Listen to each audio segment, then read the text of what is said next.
David, let me start with you. Apparently, when you guys are pitching House, there was no house in it. Yeah, to begin with, at the very beginning, it started off as a medical mystery. It started off as the show that nobody remembers anymore from a year ago, Medical Investigations, to some extent. Hopefully. Meow. And that's why we're still on the air. So we knew the networks were looking for a procedural, they were looking for a medical show. We pitched them basically a medical procedural, and it evolved from there. And it evolved to the point where when I did an outline for the episode, I was really worried that they would just reject. This was months after they'd already bought it. I was worried they would reject it, and Paul gave me the brilliant advice to just not show them the outline. Because I felt like we pulled a bit of a bait and switch on them. It started off as so much of a procedural, and obviously there are huge procedural elements in it, but it became so much more character-driven. David had this perception that he wanted, it was basically what do doctors really think of their patients? What does a doctor say when he leaves the room? And just make it such that the doctor says that while he's in the room. And that sounded, Brilliant. that made me laugh, and so we went with that.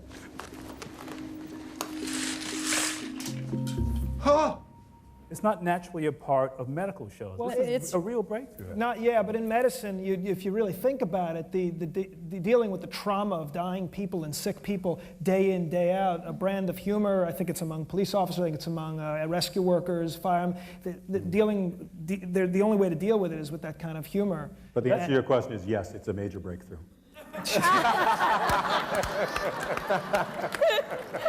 I'm wondering if the script proved to be sort of that expansive for you, where you thought you'd written one thing and you met the actors and found something else. Katie? Well, it's really interesting how a pilot comes together. I mean, under the best of all circumstances, we would have cast the role of House first, but because everybody is casting pilots all at the same time, it just doesn't work that way. I should point out also that it was a bait and switch because it wasn't called House at the time. It was untitled. So I think you really did sort of... Had the title been House, it would have tipped them off. I think it might have given them a clue. But in fact, since everybody's casting their pilot all at the same time, it's not as sort of an organized process as you would like. So we saw characters for every single role. I think Robert was the first one that was cast, and then Jennifer. And it was an easy casting process. I mean, everything came into place. And in TV, the other thing that's sort of interesting to me as opposed to movies is that you're meant to bring in several people for the role in TV, for the network. They come in and they read for the network, which is sort of unusual because, as you say, you sort of envision one character. There was only one person who read for House. As soon as we saw the audition that he had on tape, that was it. Good afternoon. I'm Dr. House. I'm going to be looking at your... Perfect. I thought this will be 1 or 2 days a week. Again, another bait and switch. Yeah, it never occurred to me, not for a second. In fact, when the very first scene I read was a scene between House and Wilson, and I just assumed from the character description that Wilson was going to be... I mean, traditionally in American TV dramas, Wilson is the guy. He's the sort of saintly figure doing the right thing, trying to make the world a better place. And much to my amazement, I discovered that this was about a character who actually wasn't necessarily trying to make the world a better place. I mean, he was about solving problems, and inadvertently people's lives are improved by the solving of those problems because this is the job he's chosen. But he'd have been, if he'd chosen to be an arms dealer, it would have been a very, very different outcome. Because I'm sure he'd do that very well too. But I did think it was a courageous thing, a courageous thing to do, to put such an apparently unlikable character at the center of it. Although, of course, that's what, personally, that's what I like about him, is that it's his unlikability. It's a paradox, I suppose. The fact that he doesn't, this is a character who doesn't ask to be liked, doesn't ask for applause, doesn't ask for the world's approval. I think that's a very, he gets my approval for that reason. Deservedly so, garners a lot of attention. He's fantastic, but the character ultimately, if he's just going up against people that are just melodramatic or just superficial, and he's just knocking them down and swatting them away, and it would be easy for that to happen with a character that's this outrageous and this smart all at once. It'd be really easy to just have, you know, the head of the hospital just go, you know, Hogan, basically. And it would be really easy to do that. And it's really tricky to do anything other than that. And it's so great, and you need characters that are really ultimately just as smart as him, or virtually just as smart as him, and just as interesting as him, or else his character gets lessened. We're over the limit. We've got to start rewarming her or there'll be permanent damage. Keep looking. There. I didn't see anything. It was there. You sure? 4 millimeters lateral to the hippocampus. I saw it. House, she's out of time. She's going to be a vegetable. I saw it. It's good enough for me. What each episode kind of does, and each character kind of, you know, balances, you know, the formula I thought about when we were doing this was that, or forming this from a behavioral standpoint or acting standpoint, is in the show All in the Family. The reason Archie Bunker can say these atrocious and terrible things is because there's Meathead, I don't know if you all remember this, there's Meathead there to be the liberal guy and to play a balance. So each character serves as a balance to anything he says. And just when Cuddy gets pig-headed or Omar gets overly confident or starts becoming House, then House garners your sympathy in some way. He solves something or brings it, and that kind of, and so there's this delicate balance, which is what makes it all kind of. In this whole process, it was to get that aspect of the character very quickly from reading it. I just had a very clear sound in my head about when I read this dialogue. I just knew how it should sound. And I've never really sort of deviated. My day is spent trying to achieve the sound I had in my head when I first read that page. Really, that's what I struggled with, because I just feel like if I may say so, I feel like I understand what the man is trying for. And it's like a sort of piece of music that he writes dots on the page, and I think, well, that's going to sound like that. What was that? He's great. He's great. He's great. No, he's great. No, he's great. No, he's really great. Can't we just agree? Do you know why people are nice to other people? Oh, I know this one. Because people are good, decent, and caring. Either that or people are cowards. If I'm mean to you, you'll be mean to me. Mutually assured destruction. We wanted him, I think it was Paul's idea, we wanted him to be wounded, both internally and externally, and we wanted to see that. It's a lovely metaphor to begin with, and number one. And number two, if he's just, you know, this good looking and that smart and he's bitching about everything, it's tough to get any sympathy from him. When I first read the script, I thought it was sort of the Watson Holmes thing. And then the more we did the show, I realized it really wasn't. If anyone's Watson, the three of them are, collectively. Like, you know, Tony, Orlando, and Dawn. They're sort of Watson. And I think what's really been fun over this year, especially, is it's become more kind of like I can't think of anything less pretentious than King Lear's Fool, but, you know, someone who's there to kind of, because I don't work for him and he doesn't work for me, and I actually choose to be with him, as opposed to everyone else on the show has to be with him.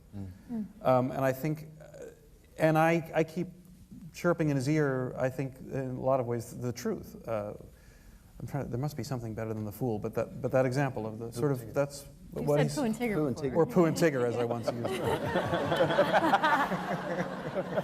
Your choice to play her is determined. Yes. I mean, she's always going to make this kind of thing work. Yes.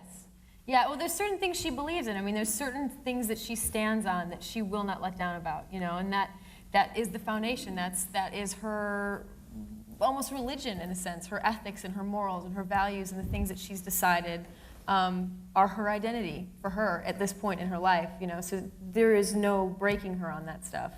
And that's why I think season 2 has been kind of interesting, because in season 2 you start to see her step out of the box a little bit. You start to see House's influence on her, where she is a little bit manipulative, where she leaves the pills in the patient's room to see if she takes them to prove her point. You know, there's subtle things, but things that she wouldn't have done in the pilot episode. All the characters are doing that. You know, so it's kind of interesting to see that she does have these certain ethics and standards that she's standing on, and she you know, has the vulnerabilities and sort of her heart on her sleeve in a way, but in that world, in that structure that she set up for herself, she's starting to like put her toe in the water here and maybe put her foot in the water there, and you start to see how that starts to have a domino effect on someone's identity. If a Munchausen's patient thinks she's about to get busted, she sees pills labeled dangerous, might cause seizures, she might grab a couple.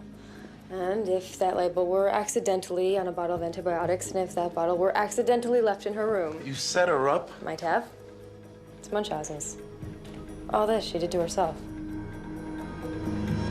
We decided that for Chase we were going to have a guy who was running away from something.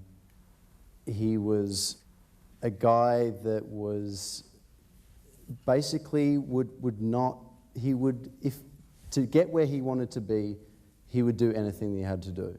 So on one side, he's a kid that does have a humanity, and he does like patience, and he went to seminary school, and he's got a sort of a belief in God, but an anger for God. But on the flip side, to make him interesting, we wanted a guy who would sell his soul. Not completely sell his soul, but do whatever he had to do to get to where he wanted to be. People really get to relate to not only our characters, but the characters that are the patients in the show. Yeah. You know, you really get to feel people's lives. We get some interesting characters in there. You know, we get some interesting stuff in the clinic. You know, jelly's the first thing that comes to mind. Oh, that's so disgusting. But you know, you get a little humor to take the edge off of that stuff, and then this way people, you know, relate to the characters as human beings.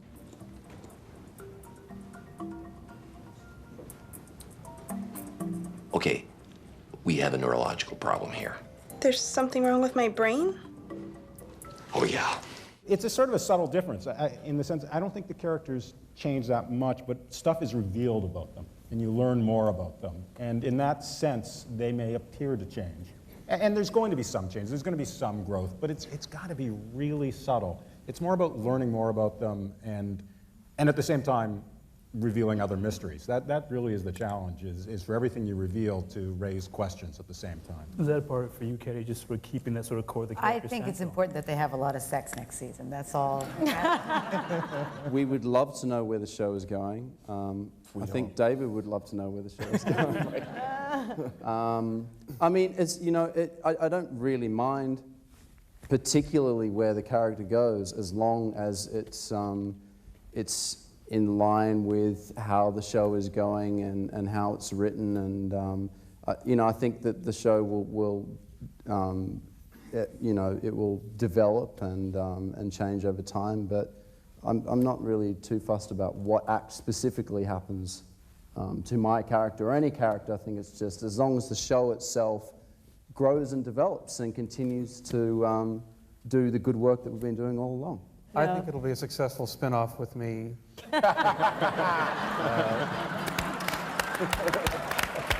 It'll be me and Julie Christie. It'll be called Wilson and Mrs. Miller. And I'm very excited about it.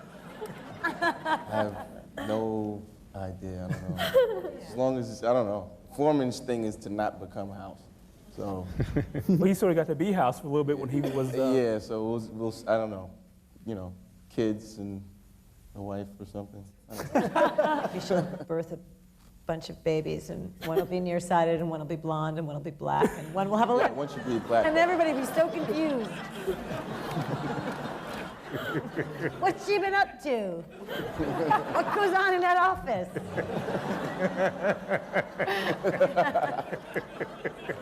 Now that's a Fox show. I have nothing but blind, unquestioning trust in my leaders. And I look forward to whatever direction they see fit.